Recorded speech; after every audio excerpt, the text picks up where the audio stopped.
Assalamualaikum warahmatullahi wabarakatuh. Apa kabar semuanya? Mudah-mudahan kita semua dalam keadaan sehat walafiat. Amin. Pada kesempatan kali ini kita akan belajar tematik 6, tema 2. Judulnya Persatuan dalam Perbedaan. Ya, ini untuk kelas 6. Di subtema 1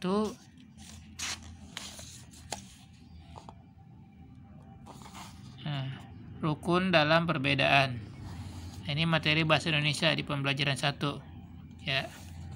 Di sini tentang teks proklamasi akan saya bahas sedikit. Tapi sebelumnya kita berdoa dulu sama-sama. Bismillahirrahmanirrahim. Robbi zidni ilma warzuqni fahma, amin. Nah, ini gambar dari pembacaan teks proklamasi. Ini Bung Karno, Soekarno ya, sedang membacakan teks proklamasi. Proklamasi Indonesia itu ada pada tanggal 17 Agustus tahun 1945. Nah, ini tepatnya di Jalan Pegangsaan Timur nomor 56 di Jakarta. Nah, itu di pagi hari mereka sangat antusias. Mereka ini maksudnya para masyarakat ya, masyarakat Indonesia antusias menyambut pelaksanakan proklamasi kemerdekaan Indonesia. Ini bulan Ramadan kalau nggak salah. Ya, jadi sambil puasa mereka tetap bersemangat mendengarkan Pak Soekarno membacakan teks proklamasi. Ribuan orang hadir. Tepat pada pukul 10 WIB acara dimulai. Bung Karno tampil ke depan didampingi Bung Hatta. Nah, selanjutnya Bung Karno berpidato dan membacakan teks proklamasi.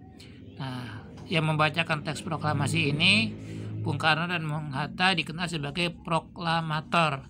Proklamator itu orang yang membacakan teks proklamasi. Proklamator Republik Indonesia. Makanya kalau ditanya siapa Bapak Proklamator Indonesia, Bung Karno dan Bung Hatta. Bung ini panggilan ya. Orang dulu panggilnya untuk yang terhormat biasanya Bung. Nah, ini setelah proklamasi dibacakan, acara dilanjutkan dengan pengibaran bendera merah putih. Pengibaran bendera merah putih dilakukan oleh Suhud dan Latif Hendra Ningrat. Nah, sama juga dikumandangkan lagu Indonesia Raya. Masyarakat ikut menyanyikan lagu Indonesia Raya dengan penuh semangat. Makanya kalau lagi Indonesia Raya dikumandangkan, kalian juga harus ikutan nyanyi untuk menunjukkan rasa nasionalisme Indonesia. Karena untuk menyanyikan lagu Indonesia Raya ini butuh perjuangan. Nah, selanjutnya setelah merdeka, Indonesia merdekanya disebarkan ke seluruh Indonesia melalui kantor berita Jepang. Namanya dulu Domei. Sekarang namanya udah berubah menjadi kantor berita Antara, udah dimiliki Indonesia. Ini lewat radio, ada juga melalui surat kabar. Surat kabar itu maksudnya koran ya. Namanya Suara Asia, dibacanya suara bukan soeara ya, Suara Asia. Tulisan zaman dulu O sama E dibacanya U. Suara Asia di Surabaya. Nah, setelah disebarluaskan kemerdekaan Indonesia, negara-negara lain mulai mengakui, misalkan India, Mesir, Lebanon, Suriah, Burma, dan Arab Saudi. Jadi banyak dari negara-negara Arab mengakui Indonesia merdeka. Ini penting ya, pengakuan dari negara lain ini. Selanjutnya materi bahasa Indonesia tentang membuat kalimat pertanyaan. Jadi kalimatannya itu ada nih, ujung-ujungnya depannya. Apa, bagaimana, di mana, kemana, dari mana, ini satu paket biasanya. Kapan, siapa, berapa, dan mengapa. Nah, ini bagaimana ketentuan masing-masing. Yang pertama, apa. Apa ini untuk menanyakan benda, bukan manusia ya. Benda atau hewan juga bisa. Contohnya, apa isi teks proklamasi? Teks proklamasi ini kan benda, bukan manusia.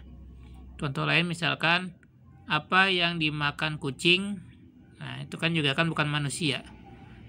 Kalau buat manusia nggak boleh pakai apa, misalkan apa namamu? Nah, itu nggak boleh ya.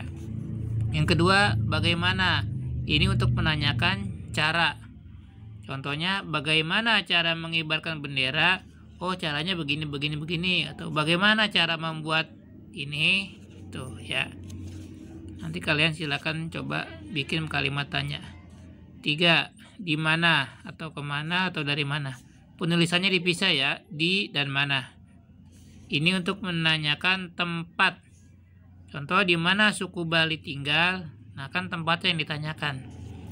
Suku Bali tinggal di. Nah, terus kapan? Untuk menanyakan waktu. Waktu itu bukan cuma jam, bisa juga hari, minggu, bulan, atau tahun ya.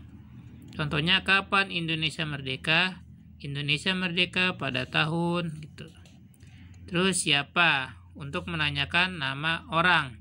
Ya, nih kalau orang pakainya siapa. Contohnya, siapa yang membacakan teks proklamasi? Nah, ini kan yang membacakan orang, manusia. Yang keenam, berapa? Untuk menanyakan jumlah atau juga harga.